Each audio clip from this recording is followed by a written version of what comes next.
As a farmer tends to his garden, so must we tend to our own minds.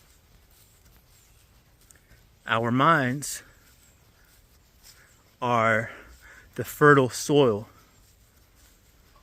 in which thoughts, concepts take root, behaviors.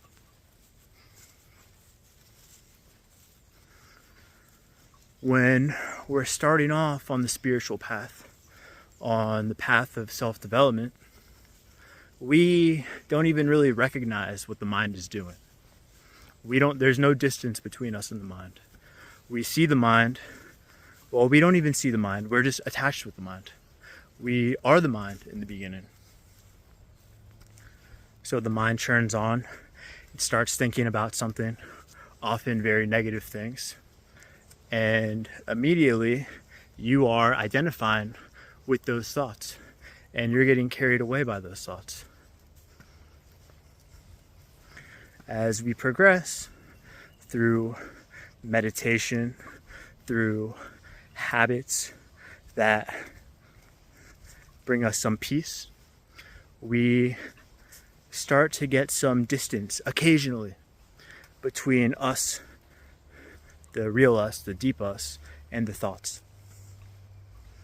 Okay, you start seeing the thoughts arising, you start noticing the patterns, and you realize, oh, I didn't have any control over that. The thoughts are just kind of happening. Then you get sucked back in, and as time progresses, this gets more and more frequent, and there comes more and more space between you and your thoughts. And when there's enough space and it's frequent enough, now you have the responsibility to begin tending to the garden that is your mind. When a thought arises, okay, let me put it this way. If you went to a meditation retreat, for example, a 10-day Vipassana retreat, you finish the retreat and you come out of it with a clear mind, okay? Your garden is clear, the garden is thriving, there's only good things in the garden. So you come out of it and your mind is fresh, like a baby's mind, okay? From this fresh mind, what's up, man? How's it going? I like your hair. Thank you, brother. So from this fresh mind, your old habits might start to creep up, old thought patterns, okay? So let's say you're in a meditation and you all of a sudden have a lustful thought about an ex-girlfriend, maybe. I mean, this is something that I think applies to most people. Okay, this lustful thought arises. Now you have an opportunity to either water this seed with your attention, or you pluck it immediately. Okay, if you don't pluck it immediately, then it grows. Okay, so to not pluck it means to give your attention to it, to water it with your attention. To water it with your attention means this seed is going to grow, okay? It's going to grow, it's going to take root. And now it's bigger. Now it's starting to cause damage in the garden. Now, when you want to plant good things, well, it's hard because this bad thought form, this bad seed that you allowed, that you watered, it's taken root. Okay, now it's infesting the garden. Now when you really recognize what a problem it is, well, now it's really difficult to get it out there, to get it out of there. You start chopping up parts of the plant, you try to stop it, but it keeps popping up. Okay, so this is why, especially when you're in a good place, you know, we ebb and flow through a high vibration, a low vibration. When you're in a high vibration, and your mind is clear, you have to be diligent to not allow the negative patterns that you become aware of with time to take root and to grow. And as you progress, this becomes more and more of a responsibility that you have, because at some point you can't deny what's happening. In the beginning, when you're identified with the mind, it's impossible to really do that work. But when you're progressed enough, it becomes your responsibility. So, like a gardener has to tend to his garden, so you must tend to your mind.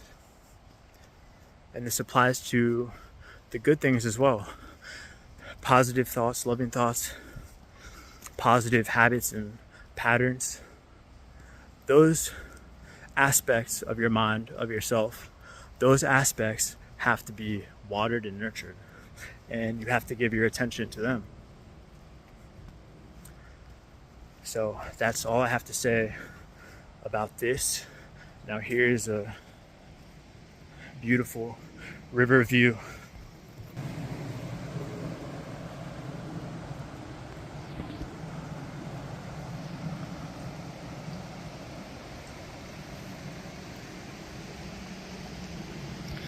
Hope you got something out of me sharing this video, and I hope you have a great day. I just wanted to say a few more things that popped up as I was finishing my walk.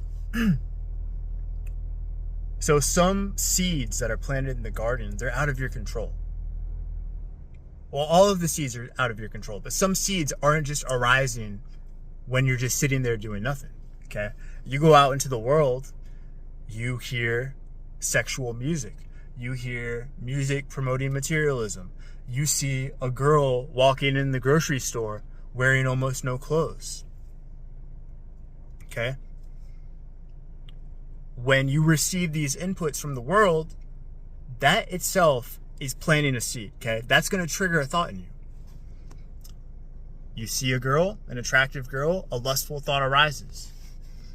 So, when the world is putting these seeds in you, your mind is generating a thought about them that could branch off into a huge thing.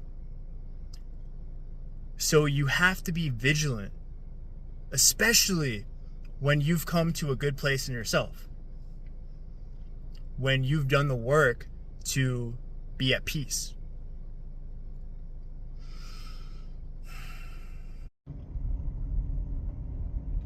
Another example as I'm driving slowly through the park. Okay, let's say you have been doing something like semen retention. You're a man. One of the benefits of semen retention is it builds your willpower. And honestly, that might be where all of the power in semen retention is coming from. It's that you're building your willpower. So for men that have gone from masturbating every day of their lives, watching porn every day of their lives, like I used to do, to go from that to not doing it at all, you are building some serious willpower to be denying that urge every time it arises. Okay, so let's say you've been doing semen retention. Your willpower has been strong for maybe you're at a month, maybe you're at 10 days. You've been doing it for some amount of time and you're proud of yourself. You've been rejecting the lustful thoughts. You've been rejecting most pleasure-seeking behavior. I'm about to pull over again, so don't worry. I'm in a park right now, but I'm not gonna keep driving. Okay, so you've been doing the work.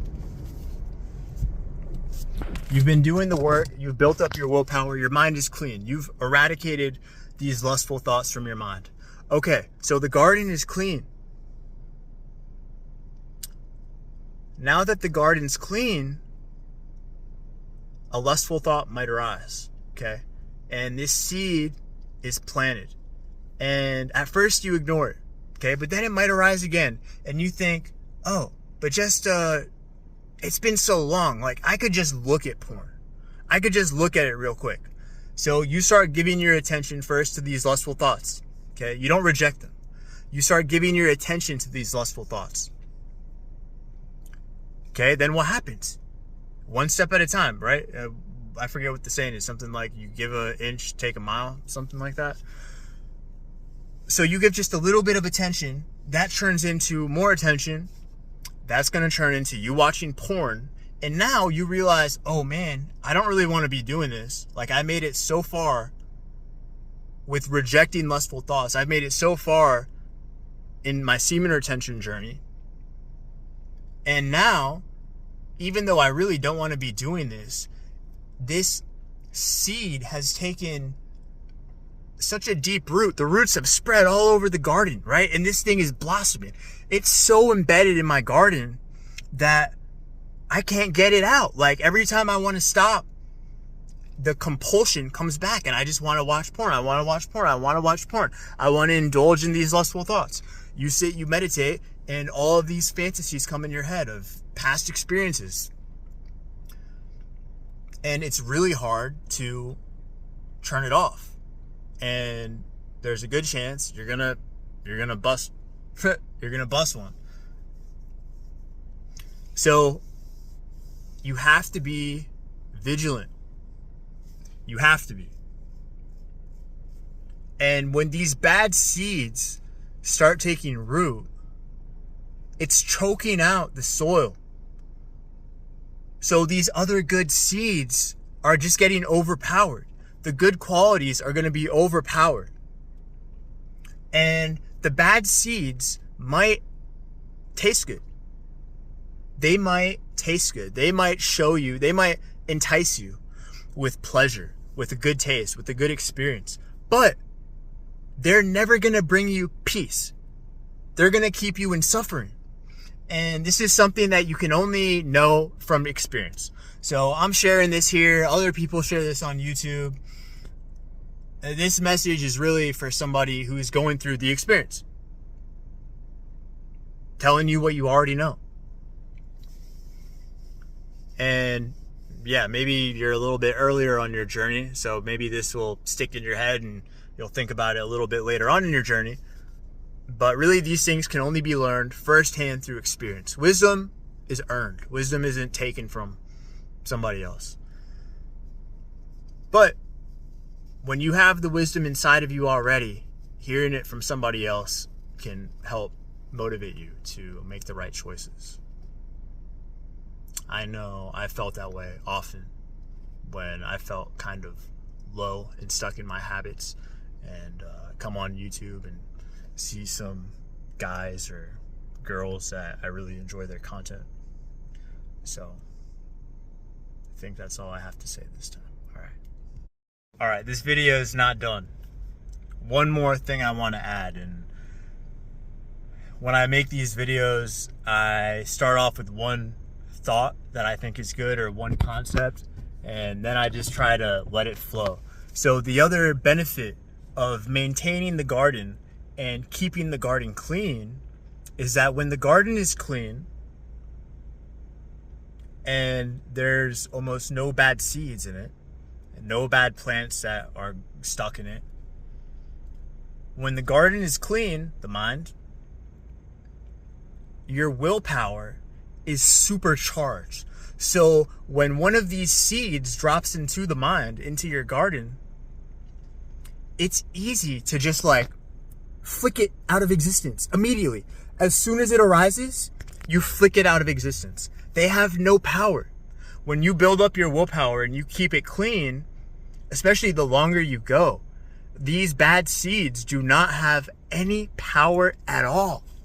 Your willpower becomes so strong that no matter if a million weird bad thoughts arise, or you come across a million bad influences, no matter how much exposure to these bad things your mind has, you just flick them out of existence as soon as they arise. So it becomes easier.